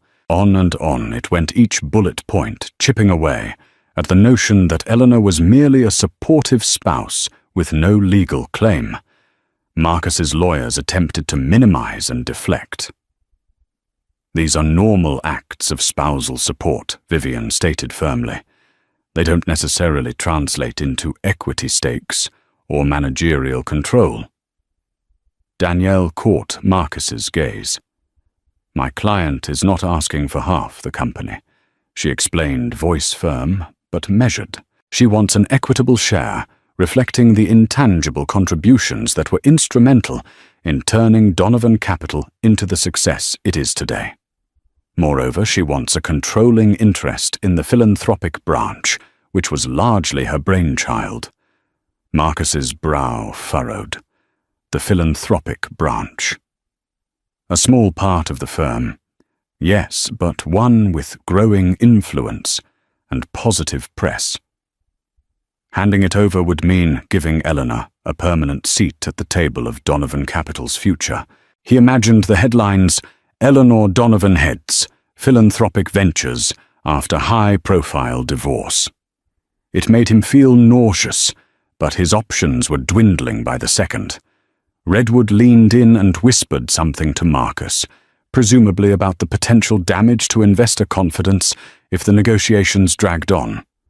Marcus nodded curtly, then turned to Vivian. They shared a brief, tense exchange of whispers. Finally, Vivian laid down her pen. "We will consider this philanthropic branch as negotiable." Danielle's eyes flicked to Martin, a silent note of victory passing between them. The philanthropic division was not just a footnote in Donovan Capital's portfolio. It was a rising star with significant press coverage for eco-friendly initiatives and socially responsible tech investments. Ceding control of it was a symbolic blow to Marcus's legacy. What followed was a grueling carousel of back-and-forth bartering. Marcus offered a one-time payout that would set Eleanor up for life. Danielle refused unless it included child support, reflecting the lifestyle Henry would have had if the marriage remained intact. When Marcus's team countered with a smaller monthly figure, Danielle threatened to reveal offshore accounts and questionable business practices. In open court, a guaranteed feeding frenzy for regulators and tabloids alike. Eleanor, following the negotiations from her home through text updates from Danielle, felt a swirl of emotions. Part of her despised the transactional nature of these talks. "This is my life," she thought. "My marriage." But there was no denying that wealth was a tool to secure a stable future for her son. She reminded herself that no amount of money could replace the trust Marcus had shattered, but it could ensure Henry never lacked for opportunity. Meanwhile, as the hours stretched, Marcus's phone kept buzzing. Juliana's messages grew more desperate. "Answer me or face the consequences." He battled the urge to throw his phone across the room. Danielle noticed his agitation and made a mental note that Juliana's tactics were likely driving him to make hurried decisions an advantage for her client. At around 7 in the evening, both teams called for a recess, leaving the table strewn with legal pads, half-empty coffee cups, and a storm of scattered documents. Marcus slumped in his chair, loosened his tie, and rubbed his eyes. In the hallway, Redwood took a phone call from the Donovan Capital board, who demanded an update. The board was growing furious at the negative media coverage. They wanted this scandal tidied up faster. Danielle and Martin stepped into a private corner where they whispered about final strategies. If we push him on philanthropic control, we can likely secure a stake in that ecotech subsidiary too. Martin suggested. Danielle nodded, eyes gleaming. With the board pushing Marcus to settle, he was more malleable to their demands. She drafted a quick bullet list on her tablet, preparing for one last push when they reconvened. An hour later, the negotiations climaxed. Vivian, clearly exasperated, announced, "We have a client who is willing to cooperate, but only if the settlement includes confidentiality clauses about Donovan Capital's internal finances." Danielle nodded. "We can include mutual NDAs on the finances, on the condition that Mrs. Donovan retains complete ownership of the philanthropic branch and partial equity in the ecotech spin-off." She handed over a revised agreement. "Sign this tonight, or we walk away and proceed to trial." Marcus locked eyes with Danielle, then lowered his gaze to the document. He knew this was the best offer he'd get. If he went to court, Danielle could drag out every skeleton in Donovan Capital's closet, not just the affair, but any shady financial corners he'd cut in the firm's early days. Share prices would plummet, and the board would oust him for good. He gave a weary nod to Vivian, who let out a resigned sigh and pushed the papers across the table. "Donovan," Vivian said, extending a pen sign here. Marcus gripped the pen, his gaze distant, as he scrawled his signature in the designated boxes. With each stroke of ink, a chunk of his empire slipped away. Danielle carefully collected the documents. "Thank you, Mr. Donovan," she said, her tone formal. She tapped them into a neat stack and placed them in her briefcase. "My client appreciates your cooperation, and I'll have the final copies delivered to you by tomorrow." Standing, Marcus thrust his hands into his pockets and stared at the floor. He'd never felt so powerless. The hush in the room was thick with finality. Later that night in her Brooklyn townhouse, Eleanor received a phone call from Danielle. "It's done," Danielle announced. "We have controlling interest of the philanthropic branch, partial equity in ecotech, sufficient child support, and a non-disclosure arrangement to protect your personal details. Henry will be well provided for, and you'll have the freedom to guide the philanthropy division. However you see fit." Eleanor closed her eyes, exhaling slowly.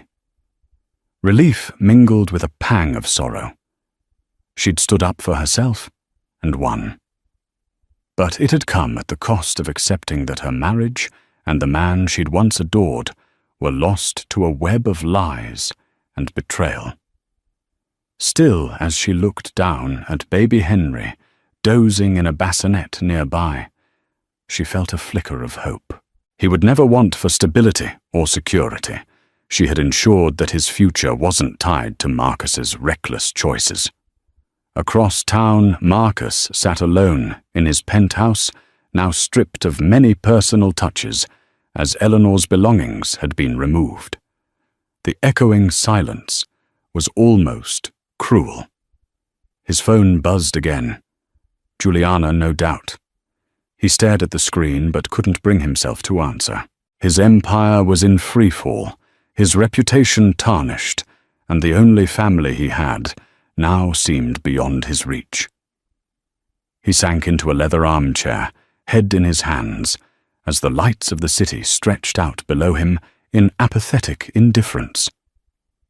The legal war was over, but the aftermath would ripple for years. In the eyes of the world, Eleanor had seized a critical piece of Donovan Capital's future, an accomplishment that would soon send her star rising in philanthropic and business circles alike. Marcus, once hailed as a visionary titan, watched his kingdom fracture under the weight of his own hubris.